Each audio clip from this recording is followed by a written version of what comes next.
The Hoosiers get a good win tonight, 74-66. Is that actually a good win? You're looking like you smell something.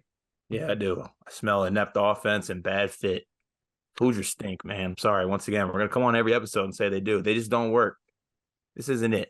I would love to actually have a conversation with an Indiana fan or two and want to hear them say the same thing that I think that everyone has been seeing.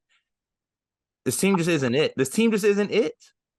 I've never seen you ask so directly for something repeatedly on the show. Like, we've been doing these daily recaps and previews, and like, it just, anytime Indiana comes out, like, the first thing you say is, I would love to just sit down and have a sophisticated conversation with an Indiana fan.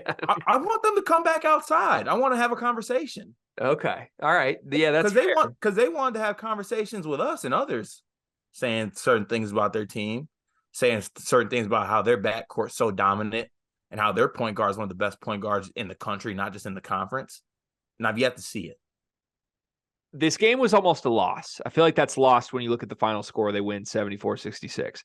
They were down 3 points late in this game. They closed on a 13-2 run. So give them credit for closing, but like this game was a toss-up right in the air, and I think that Indiana ends up covering by half a point after like almost losing this game. It's crazy. I'm glad I stayed away from this one, to be honest. But where I would start, at least from a positive standpoint in this game, is that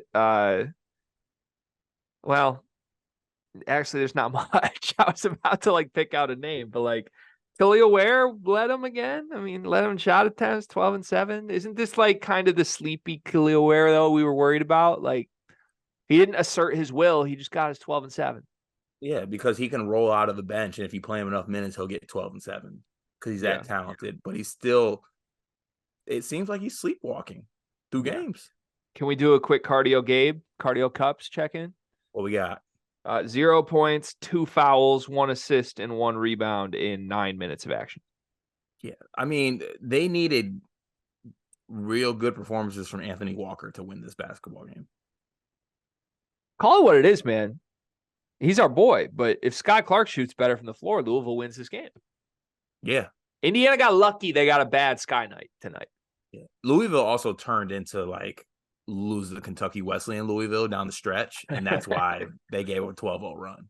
Yeah, just a little scared, a little sloppy, little, oh my God, how are we in a game with a decent team from Louisville for me? It's gotta hurt for Louisville right now, man. Like, I can't imagine being in that locker room is fun. Like, they almost beat Texas. They easily could have won this event. How crazy is that? They literally could have won this event with the way they play these last 2 games. Instead, they're 0-2 and it's Louisville. I just had the funniest thought that like at certain timeouts, not the full ones, because like I feel like there's some actual coaching going down at the full ones, but I truly think that like at the 30-second timeouts, Kenny Payne actually looks around and be like, "Damn, fellas, we're in this. We're in this game, aren't we? Huh? All right, cards on 3." Like they're just happy to be there. You know what that reminded me of? Genuinely, this reminds me of the way your dad talks to you on the golf course. That's what I envisioned. Like, you just made a 10-9-10 on back-to-back holes, and you're walking up to the 4th tee, and my guy's looking at you like, "Hey, Cart, we're here, aren't we?" Like, we're here. I mean, if you didn't hit that in the water and hit the tree on the last one, that's probably a double, and we're feeling good about that. I'm just like, shut up, man. That might be exactly what's going on in this locker room. Back to the Indiana side. That's so funny. I'm sorry. I rarely lose my composure on this show, but that's just so funny. Indiana, back to Indiana. So we can kill them all we want. We can pick apart the chemistry. We can pick apart the body language. We can pick apart the rebounding. We can pick apart the scoring. We can pick apart the leadership. We can pick apart the coaching. We can pick apart the shooting. We can pick apart the backcourt. We can pick apart the depth. We can pick apart all those things if we wanted to from Indiana. And that's just off the top of my head, by the way. I have no notes on that. That's just me looking at the Indiana roster and thinking of things I could pick apart. With that said, sitting here at 4-1. Like, is there any world that this turns around? Okay, while I'm answering that, I'm going to ask you to give me a quick analytics KenPom pull up on Indiana. They are one of the luckiest 4-1 teams in the country, I think. I think they're 4-1 because of one who they played up until this point. That definitely factors in. But it's just like when they play good teams, they're gonna get exposed like they did against UConn. Like whenever they play a good or competent team, they're gonna be on the risk of losing. They're gonna be in dogfights with competent teams, and I would bet on more so than not they're gonna lose those basketball games because you're going into games and on a nightly basis you don't know what you're getting from Trey Galloway. You got a cardio senior performance from Trey Galloway tonight. He's who Gabe Cupps will probably strive to be in his major minutes, but you got 4 rebounds, 2 assists, and 2 points from Trey Galloway in 32 minutes. Like it's just you're not getting a lot from guys. Mackenzie Mbako plays 9 minutes in this game. It's just bad vibes for this Indiana team. It is. And I think it's the players on the team too are kind of starting to notice it. This is just me guessing, but I think they're starting to be like, damn, like we're not that. We're not what we thought. And I think a little bit of self-doubt is starting to creep in. So hopefully it doesn't. They got older guys on the team who can kind of reel that type of stuff in. But I'll be honest, like as an Indiana fan, I think you're lying to yourself if you can find anything to be optimistic about. Because I can't. Yeah, I think Kel'el Ware gives me the optimism, but that's not an optimism to go anywhere with this team. That's just an optimism that they might produce a top 10 draft pick. I think it's turned in the last week too. Like I think after 2 games, Indiana fans could say like, "Oh no, Ware looks really good," and now it's just like, we got 2 more years of Malik Reneau, maybe. Like that's if that was the most exciting thing my program had to point to, I'd probably hang it up for a year or 2. Like if that literally the most exciting thing they can say is probably like we got Gabe Cupps and Malik Reneau the next 2 years. Like they need a total revamp, man. Liam McNeely cannot get here soon enough. Truly, at least they got that going for him. But I thought, yeah, I feel bad even doing this. I feel like I'm kicking a dead dog right now. But body language PhD is back. Can I give you one? Hey, it's been a minute. It's not a name that I have alluded to with body language issues ever in the past. This is a man who has had no health body language issues in his career, as far as I'm concerned. I thought Trey Galloway was hanging his head tonight. I thought Trey Galloway was like, I will say this. He didn't let him like take him out of the game. He wasn't letting his, however he felt, like it wasn't affecting the other players. But I think I saw into Trey Galloway's eyes tonight. And I would like to think that through my television screen on my couch, I saw into Trey Galloway's soul tonight, Cart.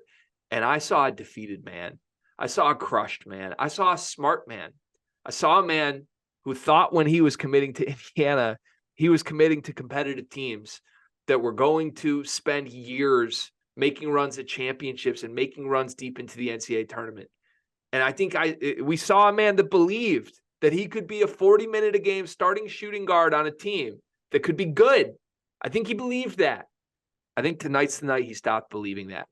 I think he looked around him and was self-aware enough to honestly, Trey Galloway might be more self-aware than anybody else in that locker room is. I think he looked around and saw this is what it is. And it defeated him. And it made him hang his head. And it made him, honestly, he was just a step and a half slow tonight, kind of loafing around, which I've never associated with Trey Galloway's play in a game ever until tonight. That's what I saw. Well, that's it then. It's over. Like if that's true, that's just over. If that's true, and you saw that, this season is truly over. I saw it. I mean, look, body language PhD has been wrong before, rarely, but just make sure you had the clips cut up about Indiana missing the tournament and finishing 10th in the Big Ten. We'll be using them quite soon. What's their Big Ten record? They played 20 Big Ten games this year. What's the record? I'm not a math guy, but what gets them in 10th place? 10th place? You got them ahead of 4 other teams? Yeah, because I still think Nebraska of the world are that bad and Minnesota's of the world are that bad. If they play those guys twice, those are 4 right there. Cart, that's crazy, man. And I love you, but that's crazy. Why? It's too low or too high? What? Like Nebraska looks good. Okay. All right, guy. They look good. Who are the other teams in contention at the very, very bottom? You gonna tell me Rutgers? Rutgers would smoke Indiana right now. Penn State would smoke Indiana right now. Wow. So where do you have Indiana finishing? 13th. What's their record? 13th. You know what? If I'm being completely honest with you, last Minnesota versus Indiana on neutral right now. Who's favored by what? Indiana's favored by 5.5 points. I can't bet Minnesota quick enough if they're catching 5.5 in a neutral game against Indiana. I can't. Like, Louisville's supposed to be worse than Minnesota. They're supposed to be identical teams. This is a close game. Like, I guess give them credit for winning, making a late run, but like, man, this is not. The Indiana hasn't done a thing this year to deserve that we would think they're better than 13th. Like, they just don't. They don't look better than anybody right now. And they can't shoot. And they cannot. They can't shoot. No, none of them. They are who they are. Is what it is. And now they're self-aware that they are who they are, and that's scary. Okay, bright note. Bench was good tonight. Yeah, bench was definitely good. Anthony Walker was good. I love Peyton Sparks' game. Honestly, I'm mad that Peyton Sparks went to Indiana. I think that he could have gone somewhere else and like actually been a big that starts and plays. Yeah, me too. Maybe not at like maybe not like an Indiana level type starter. Maybe like a Michigan State level. Yeah. Yeah. Hey, but actually, can I know we're going off script now, but can I get you to weigh in on something from the Discord that you missed today? Is that a fat joke? No, it's not. God, no, it's not. Okay. I want your opinion on something from the Discord today, if you would so please. Mm-hmm. The narrative around Michigan State has already shifted from national title or bust. You were tweeting 4 times a week, I got my tickets to Phoenix.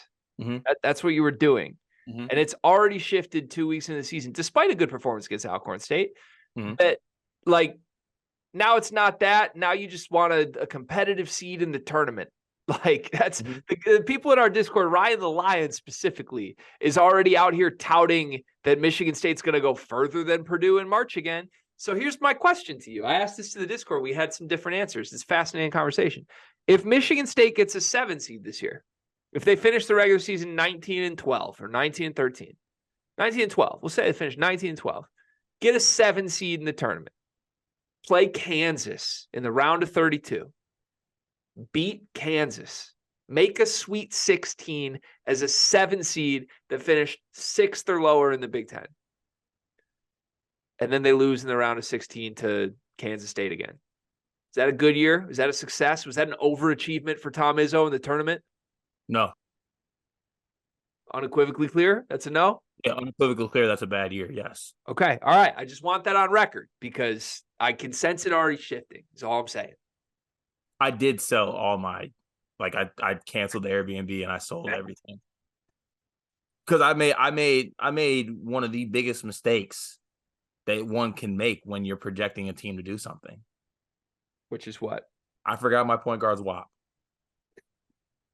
And to tie this back to Indiana fans forgot their point guard, Xavier Johnson.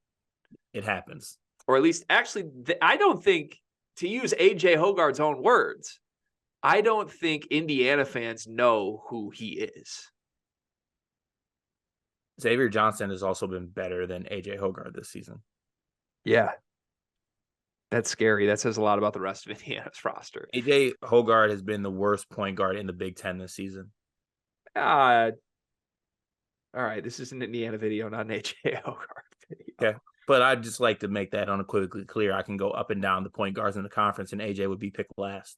We need an unequivocally clear counter. All right, Hoosiers, hang in there. 4-1. Round of applause. Impressive. You could be Maryland. You could be 1-3. True, you could be.